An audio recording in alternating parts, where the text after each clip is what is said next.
এই মুহূর্তের বড় আপডেট এসএসসি 26,000 চাকরি বাতিল মামলা নিয়ে বড় খবর সামনে এলো। নমস্কার, আমি বিপ্লব সরকার, আপনারা দেখছেন বাংলা শিক্ষা। স্কুল সার্ভিস কমিশনের 26,000 চাকরি বাতিল মামলার শুনানি অনেকটাই পিছিয়ে যাচ্ছে সুপ্রিম কোর্টে। এর আগে 16 জুলাই ওই মামলার শুনানি পিছিয়ে দেওয়া হয়েছিল 21 দিনের জন্য। সুপ্রিম কোর্ট বলেছিল এই মামলার সঙ্গে যুক্ত সমস্ত পক্ষের বক্তব্য শুনে তারপরেই এই ব্যাপারে পরবর্তী সিদ্ধান্ত নেওয়া হবে।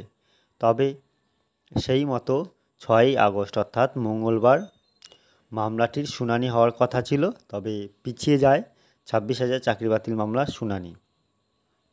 বিচারপতি চন্দ্রচূড়, বিচারপতি জে.বি. পারদিওয়ালা ও বিচারপতি মনোজ মিশ্রের বেঞ্চে মামলাটির শুনানি হওয়ার কথা।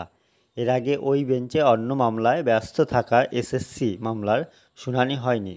সুপ্রিম কোর্টের তরফে জানানো হয় আগামী 13ই আগস্ট ওই মামলার শুনানি হওয়ার সম্ভাবনা রয়েছে, তবে সেদিনও শুনানি হয়নি। এই মামলার বেশ কিছু নতুন আবেদন জমা পড়েছে। আদালত তাদের নিজের বক্তব্য 4 সদস্যের কমিটিকে জানাতে সুযোগ দিয়েছে। সোমবারের মধ্যে নিজেদের বক্তব্য কমিটিকে জানাতে হবে নতুন মামলাকারীদের। এসএসসি নিয়োগ দুর্নীতিতে প্রায় 26,000 চাকরি বাতিল করেছে কলকাতা হাইকোর্ট। সেই রায়কে চ্যালেঞ্জ করে সুপ্রিম কোর্টে মামলা দায়ের হয়। তো মামলায় 5 পক্ষকে তাদের বক্তব্য জমা দিতে বলা হয়েছিল। আদালতের নির্দেশ মতো তার জমা পড়েছে, তবে তার বহর 10,269 পাতা। তো নেক্সট তোমাদের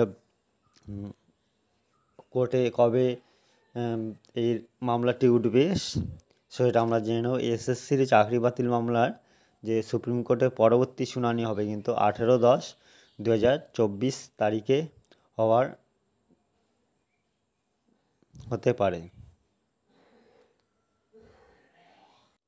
তো 18/10/2024 তারিখে তোমাদের নেক্সট শুনানি হতে পারে। সর্বোচ্চ আদালতের প্রকাশিত কম্পিউটার জেনারেটেড তথ্যের ওপর ভিত্তি করেই এই তারিখ সামনে আসছে, যদিও এই তারিখ পরিবর্তন হতে পারে। যদি সত্যি এতটা পিছিয়ে যায় শুনানি, তাহলে আশাহত হবেন যোগ্য চাকরি প্রার্থীরা। Thank you. যদি ভালো লেগে থাকে একটা লাইক শেয়ার সাবস্ক্রাইব করে দেবে। পরবর্তী আপডেট তোমাদের জন্য নিয়ে চলে আসবো।